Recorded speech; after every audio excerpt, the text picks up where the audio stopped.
읽겠습니다. 예수께서 여리고로 들어가 지나가시더라. 아멘. 기도하겠습니다.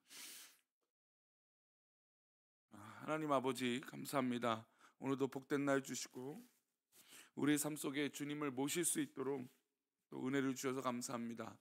우리 삶 속에 무엇보다 우리 주님이 찾아오심을 누리게 하시고 또 우리 삶 속에 우리 주님이 계시도록 하나님의 마음과 또 우리 믿음의 문을 활짝 열어 우리 주님을 모시게 하여 주옵소서. 그래서 하나님, 우리의 삶이 때로는 어렵고 힘들고 또 때로는 괴로운 일이 있을지라도 하나님, 우리가 지치지 않고 괴롭지 않고 오직 주님의 영광 가운데 승리할 수 있도록 은혜를 내려 주옵소서. 오늘도 영육간의 강건함을 위하여 기도합니다. 우리 성도들 하나님, 영육간의 강건함을 허락하시고 주의 놀라운 은혜 속에 승리하게 복을 내려 주옵소서. 이 시간 1,000번제로 드려진 예물과 들과 또 범사에 감사하여 드려진 예물을 기뻐 받아 주시고 말씀을 나눌 때에 함께하여 주시옵소서. 감사하고 거룩하신 예수 그리스도 이름으로 기도하옵나이다. 아멘.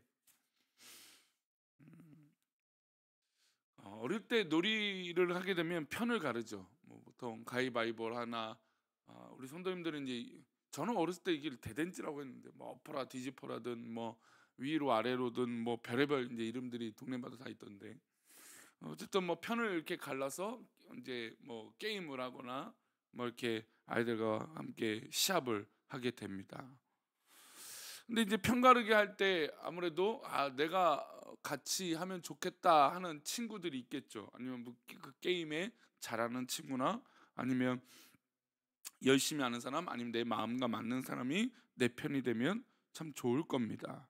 그렇게 되기를 바라고, 만약에 같은 편이 되면 어릴 때는 그렇게 표현을 하죠. 아싸, 누가 내 편이다 하면서 이제 이기겠다 이렇게 해서 으쌰으쌰 하면서 재밌게 놀게 됩니다.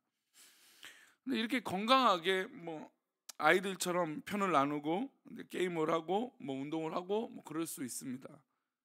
근데 지금 우리나라의 이 정치적인 이 모습을 보면 이 편가르기가 단순히 어떤 이 건강한 공동체와 서로를 위해서 이제 어릴 때 같이 그렇게 노는 것처럼 서로 좋은 영향을 줘갖고 열심히 더 나은 방향으로 하는 이 편이 아니라, 이 정치적 혐오와 또 그저 그냥 텃밭을 유지하기 위한 어떤 그런 이 견고한 이 진영, 그 상대방을 극단적으로 몰아가게 하고 혐오하는 이 악순환이 계속되고 있는 것 같습니다. 마치 이제 이 예수님 당시에 이 바리새인들과 서기관들을 중심으로 한 이것과 또 예수님을 중심으로 어떤 그런 새로운 이 변화 가운데 아직도 이 예수님을 쫓아다님에도 불구하고 변화되지 않은 사람들이 있었던 것이죠. 예수님이 수도 없이 이 바리새인들과 서기관 제사장들의 이 가식적인 모습을 계속해서 지적하시면서 이 본질적인 변화가 일어나지 않는 것에 대해서, 그리고 정치적으로 살아가고 환경적으로 살아가는 사람들을 향해서 굉장히 지탄과 복음을 제시했지만 그들의 삶이 변화되지 않는 것을 보게 됩니다. 그래서 예수님이 이 고아 과부나 또 세리와 함께 식사를 하고 또 함께 누릴 때 그들은 어떻게 보면 예수님을 죽이려고 하고 또 수군거리고 편을 가르는 일이 있었다는 것이죠. 그러나 우리가 기억해야 될 것은, 하나님의 나라에는 편이 있을까요, 없을까요? 하나님의 나라에는 편이 없죠. 오늘 본문에서는 사람들은 본능적으로 이 편가르기를 바래요. 그러나 예수님은 하나님 안에서 우리가 모두 하나라고 말씀하고 계시는 것이죠. 우리 1절 말씀 한번 다시 볼까요? 예수께서 여리고로 들어가 지나가시더라. 이 예수님께서 여리고로 들어가 지나가셨습니다. 물론 이 장면을 가지고 여러 가지 이제 신학적 이 논쟁이 있습니다. 원래 여리고는 그냥 들러서 지나가는 곳이다. 그러니까 예수님이 과연 이 여리고를 들어갔을 때 목적이 있었을까? 이제 저는 이제 이것을 목적이 계시다라고 보는데, 실제로 그냥 목적이 없이 지나가시는 그런 모습이 있을 수도 있다라고 이 얘기를 합니다. 저는 분명한 것은, 들어가시다라고 하는 것은 오늘 본문에 등장하는 이제 삭개오가 있기 때문에 목적이 있이 예수님이 들어가셨고, 또 이 삭개오를 통하여 말씀하시고 싶으셨던 것이 있으셨다라고 저는 생각을 합니다. 그래서 어쨌든 이 여리고는 큰 도시고 예루살렘에 들어가기 위해서 가장 이 관문에 있는 도시입니다. 그래서 실제로 여호수아가 이 가나안 정복 전쟁을 할 때 가장 큰 도시요 첫 번째 만난 전쟁의 도시는 여리고였어요. 여리고가 그만큼 이 교통의 요충지이고 또 예루살렘으로 가는 가장 중요한 도시이고 또 요새이기 때문에 큰 도시였습니다. 예수님이 이제 이 땅에서 마지막 유월절을 보내시죠. 그러니까 누가복음 이제 18장에 19장 이제 지나가면 예수님이 이제 곧 우리가 이제 3월달에 고난주간과 부활절이 있게 되는데 이 고난주간을 앞두고 계신 거고 마지막 유월절을 보내시는 장면입니다. 근데 예수님이 이 순간에도 이 마지막 사명을 다하시는 것을 볼 수 있어요. 즉 잃어버린 영혼을 찾고 또 하나님을 만나고자 원하는 사람들을 찾으시는 것이죠. 그래서 이 여리고에 들어가서 그 복음을 또 하나님의 말씀을 전하게 되시는 겁니다. 이런 주님의 모습 가운데 그 열망에 기다리고 있었던 한 사람이 있었습니다. 그것이 우리가 얼마 전에도 말씀 나눴던 삭개오죠. 그런데 삭개오는 세리장이고 부자였습니다. 여리고는 큰 도시라고 말씀을 드렸죠. 상업이 활발하고 교통의 요충지이고 중요한 역할을 하는 관문과 같은 도시입니다. 그러니 상업이 발달했고 당연히 어떤 이 세리의 역할을 했다면 돈을 많이 벌 수밖에 없었겠죠. 그 돈을 버는 이 모습 가운데 사람들이 당연히 세리고 부자니 뭐 이를 좋아할 리 없고 오히려 혐오를 했겠죠. 우리 3절과 4절인데요. 우리 함께 읽어볼까요? 그가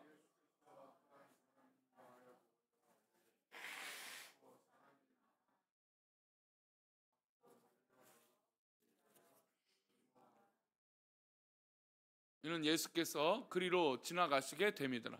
예수께서 어떤 사람인가 하여 이 삭개오는 예수님을 보고 싶었습니다. 근데 키가 작았어요. 그리고 사람이 많았습니다.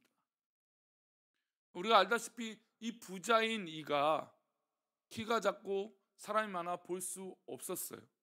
많이 나 할 수 없었다라는 건 하고 싶어도 사람들의 분위기와 이 자신을 향한 그 눈빛 때문에 또 이 동네의 분위기 때문에 내가 하고 싶어도 할 수 없었던 그런 배경적인 것들이 있었던 것이죠. 그래서 도저히 안 되니까 예수님을 보기 위해서 돌 무화과 나무로 올라가시는데 마침 예수님이 그 길로 가셨던 겁니다.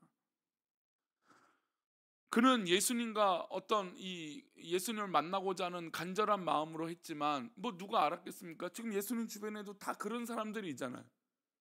예수님을 쫓아서 지금 다니는 사람들은 다 예수님을 만나고 원하고 예수님의 대화를 예수님의 말씀을 듣고 싶었던 사람들이 몰려 있는 겁니다. 근데 그 수많은 사람 중에 지금 예수님은 누구를 보게 되시는 걸까요? 삭개오를 보고 계시는 것이죠. 그리고 우리 교회도 이제 뭐 한 90명, 100명 아이들까지 뭐 이렇게 모입니다. 그 수많은 사람들 중에 하나님께서 우리 모두를 다 보고 계신다는 것이죠. 이 새벽에도 나를 보고 계시는 것이고 우리 공동체를 모두 보고 계시는 겁니다. 삭개오는 돌 무화과 나무에 올라갔습니다. 예수님을 보고 싶었고 예수님의 어떤 이 형상이라도 멀리서라도 지켜보고 싶었습니다. 근데 마침 예수님의 눈과 마주치게 된 것이죠. 우리 5절과 6절입니다. 함께 읽겠습니다. 예수께서 그곳에 이르사 쳐다보시고 이르시되 삭개오야 속히 내려오라. 내가 오늘 내 집에 유하여야 하겠다 하시니 급히 내려와 즐거워하며 영접하거늘. 예수님께서 그것에 도착하자마자 돌 무화과 나무에 있는 삭개오를 보게 되셨습니다. 그리고 삭개오 이름을 부르셨죠. 그리고 속히 내려와라. 내가 오늘 내 집에 유하여야겠다라고 말씀하셨어요. 즉 이 세리고 키가 작고 사람들이 그렇게 좋아하지 않는 이 삭개오를 향하여 그의 이름을 불러주셨다는 건 굉장히 중요해요. 예수님이 그의 이름을 부르자 그가 속히 내려왔습니다. 어떤 마음으로 내려왔습니까? 급히 내려와서 뛰어내려와서 즐겁게 예수님을 맞이했어요. 영접했어요. 보세요. 좀 전에는 예수님 앞에 곁에 가고 싶었지만 할 수 없었어요. 물론 키가 작기도 했어요. 그러나 그가 가졌던 직업의 배경과 환경을 가지고 예수님을 적극적으로 만나기는 어려웠던 거예요. 그러니 그가 할 수 있는 건 높은 곳에 올라서, 물론 키가 작기도 했지만 예수님을 그냥 지나가면 길에 쳐다만 봐도 좋겠다라는 그 마음이었죠. 근데 예수님은 그곳에 지나가면서 그 수많은 인파들 중에 삭개오를 주목하신 것이에요. 그리고 삭개오의 이름을 불러가며 내려와라, 내가 오늘 너희 집에 유하겠다, 지내겠다, 그 말씀하십니다. 오늘도 귀한 하루 가운데 우리 주님은 우리 성도님들 삶 속에 계시기를 원하는 줄 믿습니다. 우리 모두의 삶 속에 계시는 것이죠. 그럴 때 우리 주님이 우리 삶 속에 계시기 원하는데 우리는 어떤 마음으로 있어야 될까요? 이제 돌아온 주일엔 이제 탕자의 세 번째 이야기를 나누게 됩니다. 이제 아마 탕자의 이야기를 네 번째까지 시간을 나누고자 준비하고 있는데, 이제는 탕자가 아버지 품으로 돌아갑니다. 아버지 품은 어떤 품입니까? 넓은 품이에요. 그 둘째 아들이 그렇게 못난 행동을 하고, 그렇게 어리석은 행동을 하고, 괘씸한 행동을 해도 그 넓은 마음으로 받아들이시는 거죠. 우리가 그 결론을 잘 알고 있잖아요. 너무나 유명한 예화이기 때문에. 우리 모두 다 동일한 둘째와 같은 사람들이에요. 근데 우리는 착각하죠. 나는 둘째가 아니라고 생각하는 거예요. 왜 그럴까요? 이 장면에서 사람들은 수군거리고 있거든요. 7절 말씀 보겠습니다. 함께 읽겠습니다. 무사람이 보고 수군거려 이르되 저가 죄인의 집에 유하려 들어갔도다 하더라. 사람들은 수군거립니다. 야, 저 사람이 과연 뭘까? 저 사람이 과연 누굴까? 저 사람이 어떤 사람인가? 그리고 우리끼리 편만 맞으면 우리는 쉽게 그 사람들에서 수군거려요. 우리는 실제로 내가 삭개오가 되고 내가 실제로 탕자가 되어야 된다라고 계속해서 말씀드리지만, 우리는 실제로 나는 탕자가 아니라고 생각해요. 나는 삭개오가 아니라고 생각하죠. 그리고 오히려 어떻게 보면 지금 이 방관자들처럼, 아니면 또 예수님의 따른다고 하고 있지만 저편에서 수군거리고 있는 이 사람들처럼 우리는 교회 안에 팔짱 끼고 있는 그런 사람들일지도 모릅니다. 삭개오는 예수님이 내려오라, 내가 오늘 너희 집에 있겠다 하니까 좌우 지금 전후 상황을 다 뒤로하고 예수님이 저 말씀을 붙들고 나아가는 거예요. 여러분, 우리 신앙에서는 이게 중요하죠. 예수님의 말씀을 붙들고 예수님께서 우리에게 말씀하신다면 그거 붙들고 가면 되는 거죠. 사람들의 태도는 수군거립니다.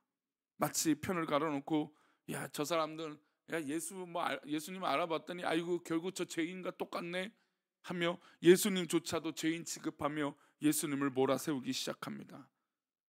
세리와 상종도 못할 저 죄인을 어떻게 저 집에 거할 수 있는가? 그리고 편가르기가 시작되는 것이죠. 그 어느 누구도 삭개오의 내면에 일어나고 있는 이 갈등, 사람들을 그리워하고 사람들과 함께하고 싶었던 그 마음, 자신이 세리이고 자신이 부자이고 자신이 키가 작은 외모임에도 불구하고 사람들을 갈망했던 그 마음들은, 이 주변의 사람들은 관심이 없었던 거예요. 그저 저 사람은 죄인이고 저 사람은 나쁜 사람이고 저 사람은 외모도 저 모양이고, 그렇게 수군거리는 것이죠. 근데 주님은 다르셨죠. 삭개오의 회개를 받으시고 그 동네 사람들에게 선포합니다. 9절 말씀이에요. 함께 읽겠습니다. 예수께서 이르시되 오늘 구원이 이 집에 이르렀으니 이 사람도 아브라함의 자손이미로다.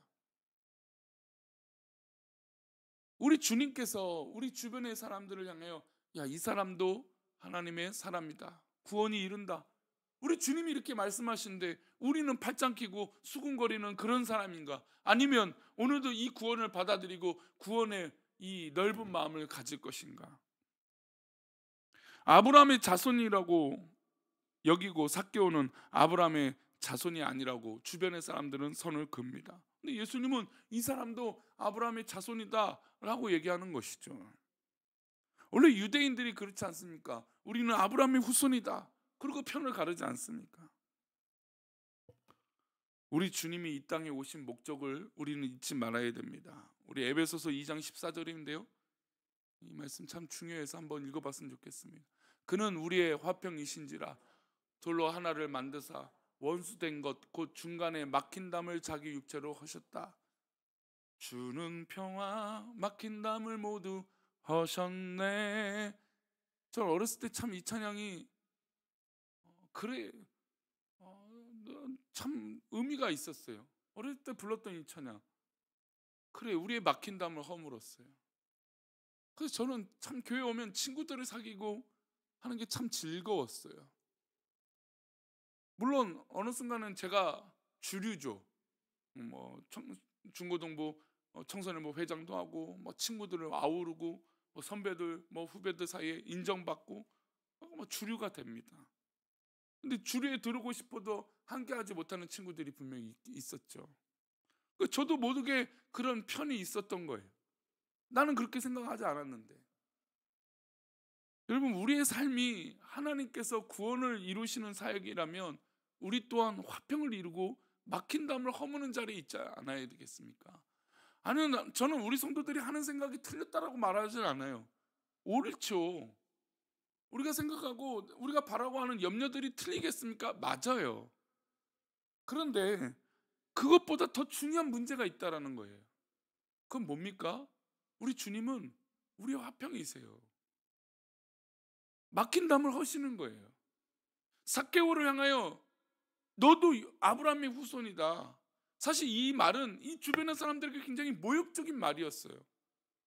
아니 저 사람은 아브라함의 자손이 아니고 저 사람은 도저히 우리와 함께 할 수 없는 사람이다 라고 그런 마음을 가질 만한 사람이었어요. 근데 예수님이 저 사람이 아브라함의 자손이다? 그럼 우리랑 똑같은 사람이 되잖아요. 그럼 기분이 나쁘겠죠. 근데 우리는 기억해야 됩니다. 예수님은 분명히 복음을 위해서 또 우리의 구원을 위해서 나의 구원을 위해서 이 땅에 오셨고 십자가를 지셨다는 것이죠. 그리고 막힌 담을 허물어 버리셨다는 겁니다. 오늘 우리는 수많은 사람들을 만날 것이고 수많은 대화를 할 것입니다. 우리 주변의 사람들을 향하여 이 사람도 아브라함의 자손이다라고 말씀하신 것처럼 이 사람도 우리가 전해야 될 복음의 대상자다라고 기도하시기를 바랍니다. 그리고 이 말씀을 꼭 기억하십시오. 일터에서 만나는 사람, 오가며 만나며 모든 사람들이 하나님의 백성이 될 수 있다는 것. 물론 내가 받아들이기 어려운 사람들이 있어요. 정말 괴로운 사람이 있고 어떻게 하나부터 열까지 마음에 안 들어가는 정말 그런 사람들이 있을 수도 있어요. 그러나 우리가 결국 그거를 우리가 바라는 것이 아니죠. 하나님의 이 소통과 주님께서 이 품어주시는 이 사랑을 기억하며 나도 삭개오고 나도 탕자고 나도 그런 존재인 것을 깨닫고 또 우리 주변에 있는 탕자들과 삭개오를 하나님 품으로 인도하는 그런 믿음의 화평이 있기를 축원합니다. 기도하겠습니다. 하나님, 우리가 믿음의 삶을 살면서 수군거리는 사람입니까? 아니면 하나님 내가 돌 무화과 나무에 올라가서 예수님의 발걸음을 멀리서라도 지켜보겠다고 하는 그런 사람입니까? 주님께서는 분명 이 삭개오를 찾아오셨고 삭개오를 만나기 원하시고 삭개오의 이름을 불러주셨고 삭개오의 집에 거하시길 원하셨습니다. 그리고 그 삭개오를 향하여 너도 아브라함의 자손이다 라고 말씀하신 것을 기억합니다. 하나님, 우리가 우리 안에 오히려 편을 가르고 또 우리의 옳은 것으로 인해서 다른 사람들의 화평을 깨뜨리고 또 오히려 넓은 그릇이 되지 못하고 있는 그런 믿음의 모습이 있는 것은 아닌지 돌아보게 해 주옵소서. 하나님께서 이 새벽에 기도하는 믿음의 백성들의 그 그릇을 기뻐 받아 주실 것을 믿습니다. 하나님, 이들을 또 이 새벽에 기도하는 우리 귀한 성도들을 축복하시고 인도하실 것을 믿습니다. 하나님, 우리 또한 아브라함의 자손이요, 우리 또한 하나님의 백성이요, 우리 또한 하나님께서 기뻐하시는 그런 믿음의 성도들인 줄 믿사오니 오늘도 그런 그릇이 되게 하시고 하나님 기뻐하는 자리에 있도록 인도하여 주옵소서. 오늘도 그런 화평의 하루가 되기를 원하옵고 거룩하신 예수 그리스도 이름으로 기도 올리옵나이다. 아멘.